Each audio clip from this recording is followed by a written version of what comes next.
Russell Joy, ഇവിടെ ഇവിടെ ഇത് എന്താണ് ഗ്രാവിറ്റി ഡാമാണ്.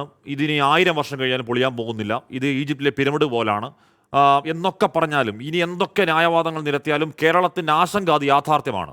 അത് ഈ പറഞ്ഞ ജില്ലകളിൽ ആശങ്കയുണ്ട് എന്നുള്ളത് യാഥാർത്ഥ്യമാണ്. അത് ഓരോ മഴക്കാലം 5 മഴ കഴിയുമ്പോഴേക്കും അത് കാലാകാലങ്ങളിൽ നമ്മുടെ ആശങ്ക ആദിയായി ഭീതിയായി ഉയർന്നു വരുന്നതും സത്യമാണ്. അത് തമിഴ്നാടിന് അറിയാത്തതുമല്ല. ഈ 152 അടിയാക്കും ഉയർത്തും എന്ന മന്ത്രിയുടെ പ്രഖ്യാപനം അത് കേവലം പ്രകോപനമായി കാണണോ, അതോ അവർ സുപ്രീം കോടതിയിൽ നിന്ന് കിട്ടുന്ന അനുകൂല നിലപാടുകളുടെ പശ്ചാത്തലത്തിൽ അവർ 152 അടിയാക്കാൻ തീരുമാനിച്ചുറപ്പിച്ച് പറയുന്നതാണോ അഡ്വക്കേറ്റ് റസൽ ജോയ്? ഇതൊരു ഗ്ലോബൽ അല്ലെങ്കിൽ ഒരു ഇൻ്റർനാഷണൽ ഡീപോപ്പുലേഷൻ അജണ്ടയായിട്ടാണ് എനിക്ക് മനസ്സിലാവുന്നത്. ഇത് ഇവിടെ മാത്രം സെൻറ്റേഡായിട്ട് വീക്ഷിക്കേണ്ട ഒരു വിഷയമാണ് എന്ന് ഞാൻ കരുതുന്നില്ല. നമ്മൾ ചരിത്രം പരിശോധിച്ചാൽ നമ്മൾ ചരിത്രത്തിൽ നിന്നൊന്നും പഠിച്ചിട്ടില്ല. ഇനി നമ്മുടെ മരണം ഒരു ചരിത്രമാകാനായിട്ട് അനുവദിക്കാനും പാടില്ല. ഇത് നമ്മുടെ ഇവിടെ 36 ഇന്ത്യയിൽ 36 ഡാമുകൾ തകർന്ന് ലക്ഷക്കണക്കിന് ആളുകൾ മരിച്ചു. അതുപോലെ തന്നെ മരുന്നിൻ്റെ രൂപത്തിൽ, വാക്സിൻ്റെ രൂപത്തിൽ, പ്രളയത്തിൻ്റെ രൂപത്തിലെല്ലാം ഡീപോപ്പുലേഷൻ അജണ്ട വളരെ സമർത്ഥമായി നടത്തിക്കൊണ്ടിരിക്കുകയാണ്. 2018 പ്രളയമാണോ? ഒരിക്കലുമല്ല. അത് ഹൈക്കോടതി നിയമിച്ച അമിക്കസ് ക്യൂറി തന്നെ കോടതി മുമ്പാകെ റിപ്പോർട്ട് കൊടുത്തിട്ടുണ്ട്. അത് ഒരു മാൻമെയ്ഡ് ഡിസാസ്റ്റർ ആണ് എന്ന് പറഞ്ഞിട്ടാണ് റിപ്പോർട്ട് കൊടുത്തിട്ടുള്ളത്. അതായത് 2018 എല്ലാ ഡാമുകളും നിറച്ചു വെച്ചിട്ട് അർദ്ധരാത്രി മനുഷ്യൻ കിടന്നുറങ്ങിക്കൊണ്ടിരിക്കുന്ന സമയത്ത് തുറന്നുവിട്ടുണ്ടാക്കിയ ഒരു പ്രളയമാണ്. അതാണ് സംഭവിച്ചത്. ഈ ഡാംസുകൾ എന്തിനാണ്? ഡാംസുകളുടെ ഒരു പ്രയോജനം എന്നുള്ളത് പ്രളയം നിയന്ത്രിക്കുക എന്നുള്ളതാണ്. അത് സംഭവിച്ചില്ലല്ലോ. അപ്പോൾ ഇതിൻ്റെ എല്ലാം പുറകിൽ ഒരു ഇൻ്റർനാഷണൽ ഡീപോപ്പുലേഷൻ അജണ്ട ഉണ്ടാകും എന്ന് തന്നെയാണ് ഞാൻ കരുതുന്നത്. ശ്രീ പെരിയസ്വാമി അദ്ദേഹം കുറച്ച് പ്രായമുള്ള മനുഷ്യനാണ്. കുറച്ചുകൂടി യാഥാർത്ഥ്യ ബോധത്തിലേക്ക് വന്നാൽ നമുക്കിവിടെ എന്താണ് ചെയ്യാൻ കഴിയുക?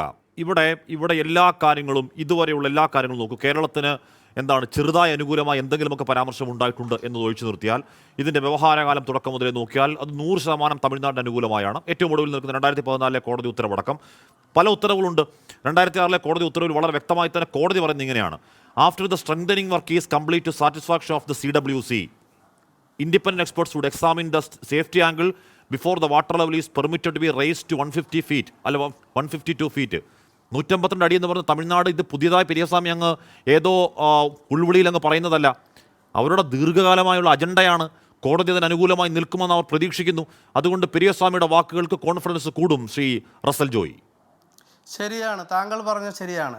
ശ്രീ പെരിയസ്വാമിയുടെ വാക്കുകൾക്ക് കോൺഫിഡൻസ് കൂടും. കാരണം സുപ്രീം കോടതിയിൽ എന്തെല്ലാം തെറ്റിദ്ധാരണകൾ സുപ്രീം കോടതിയെ ധരിപ്പിക്കാം, അതിനെക്കുറിച്ച് തമിഴ്നാടിന് ആർക്കും പറഞ്ഞു കൊടുക്കേണ്ട കാര്യമില്ല. ഇപ്പോൾ തമിഴ്നാട് വിജയിച്ച എല്ലാ കേസുകളിലും തന്നെ സംഭവിച്ചത് അതാണ്. യഥാർത്ഥത്തിലുള്ള വസ്തുത കോടതി മുമ്പാകെ വന്നിട്ടില്ല. എത്രയോ റിപ്പോർട്ടുകൾ ഉണ്ട്. ഡാം പൊട്ടുമെന്നുള്ള റിപ്പോർട്ടുകളല്ല. ഇപ്പോൾ തലവേദന വരുമ്പോൾ അത് എന്തിൻ്റെ സിംറ്റമാണെന്നൊരു ഡോക്ടർക്ക് പറയാൻ പറ്റും. അങ്ങനെ ഈ ഡാം തകരാറുള്ള എല്ലാ സിംറ്റങ്ങളും ഉണ്ട് എന്ന് എല്ലാ ഏജൻസികളും പറഞ്ഞിട്ടുണ്ട്. ഇത് സുപ്രീം കോടതിയിൽ വന്നിട്ടില്ല. സുപ്രീം കോടതി എക്കാലത്തും തെറ്റിദ്ധരിപ്പിക്കുന്നതിൽ തമിഴ്നാട് ഗവൺമെൻറ് വിജയിച്ചിട്ടുണ്ട്. ഇപ്രാവശ്യവും ശ്രീ പെരിയസ്വാമിക്ക് ഒരു സംശയവുമില്ല, ഇപ്രാവശ്യവും വിജയിക്കുന്നുള്ള കാര്യത്തിൽ. കാരണം അവർ പറയുന്ന രീതിയിൽ ചലിക്കുന്ന ഒരു ഭരണകൂടമാണ് എക്കാലത്തും കേരളത്തിൽ ഉണ്ടായിട്ടുള്ളത്. വേറെ ഒന്നും മറിച്ച് ചിന്തിക്കേണ്ട ആവശ്യം തമിഴ്നാടിനില്ല. നമുക്കുണ്ടായിരിക്കാം, പക്ഷെ തമിഴ്നാടിനില്ല. അവർ പറയുന്നിടത്ത് കാര്യങ്ങൾ എത്തിക്കാൻ കഴിയും എന്നുള്ളത് അവർക്കറിയാം. കേരളത്തിലെ രാഷ്ട്രീയം അങ്ങനെയാണെന്നറിയാം. അതുകൊണ്ടാണ്